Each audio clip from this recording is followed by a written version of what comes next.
Let's tell an Irish story. Jamie O'Rourke. Jamie O'Rourke was a tinker. He traveled around Connemara, mending people's pots and their metal. But he had one village he liked to visit more than any other, because in that village lived the widow Caitlin. And she would put him up the whole time he was there.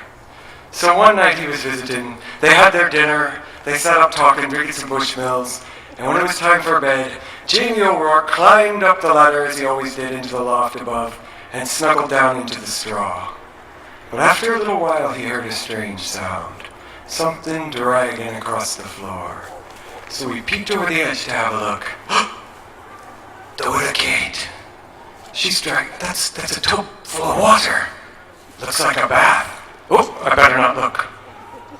Still, many accidents happen in the bathtub. Better keep an eye on her, just to make sure she's all right. Oh, Mother of mercy, she's naked. Oh, so naked. Not as young as she once was, to be sure, but none of us are. Oh, careful in the bath there, Kate. Kate, what are you doing? You're a wee witch. For sure enough, as the widow Kate got into the bathtub, her body began to change. She grew fur, she shrank down to a rabbit's size, and jumped out of the water a rabbit herself. Kate, there you go, look at, oh, she's out the door. The widow Kate scampered away, and Jamie O'Rourke had to think for a second. Now, what could she be doing? A rabbit wandering around the hills, getting up to frolicsome, rabbity, frisky sort of business. Maybe someone should follow after her and make sure she's all right out there. So, without another minute, Jamie O'Rourke tore off his clothes, went down the ladder, jumped into the pot, into the water, up over his head, and his body shrank down, and he jumped out, all four as a rabbit himself. His legs were strong, and his hind quarters were stronger than they had any business being. He ran out, and he saw the widow Kate disappearing through a hedge. Come on, I'm coming. Down a hill, through a valley, up another hill, to the top of a bald patch where there were 50, 60, maybe 100 rabbits all gathered around. Witches, everyone, to be sure. But Jamie O'Rourke, never shy, and a crowd settled up between them.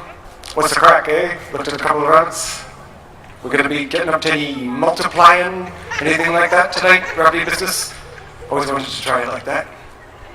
But then, the biggest, ugliest, General Woundwort-looking rabbit stepped in the middle with tattered ears and the scar across the face. There's a stranger among us here tonight. One of you have brought him with you. I don't know who he is, but we'll be getting up to no mischief. You must all go back. Try and find this stranger if you can.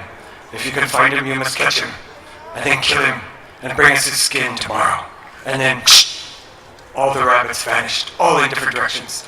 So Jamie ran back down the hill. He saw the widow Kate running in front of him, down through the valley, up, back through the hedge. He saw her disappearing through her front door, and just as he got to the front door himself, there she was, climbing out of the bath again, all naked in skin, and she bent down and dumped the water.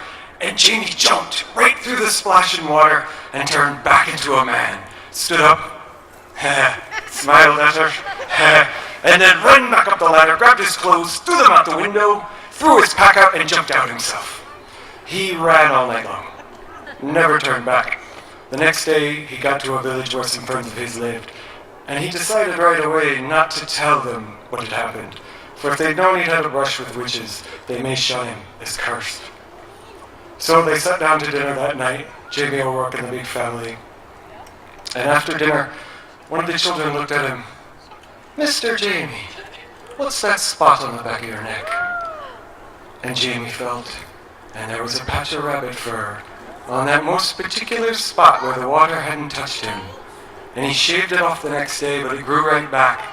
And for the rest of his life, no matter how many times he shaved it, it always grew back the next day. So, if you see a man with hair really thick on the back of his neck, you'll know he may have had a brush with the witches. And he may be cursed or blessed. There's an epilogue to this story. Jamie decided traveling was getting too ticklish, so he moved to Dublin, got a wife, settled down. But he may have been cursed after all, for one night a policeman came to his door and knocked, said, Mrs. O'Rourke, I'm sorry to tell you, Your husband died today in a tragic accident. Officer, what happened? Well, he was touring the Guinness brewery in St. James, and he fell in one of those big vats and drowned. Well, tell me, was it at least quick? No, it took a long time. In fact, he got up twice to piss. Well, at least the beer wasn't ruined, though. I think they'll be sold at a discount tomorrow. Thank you.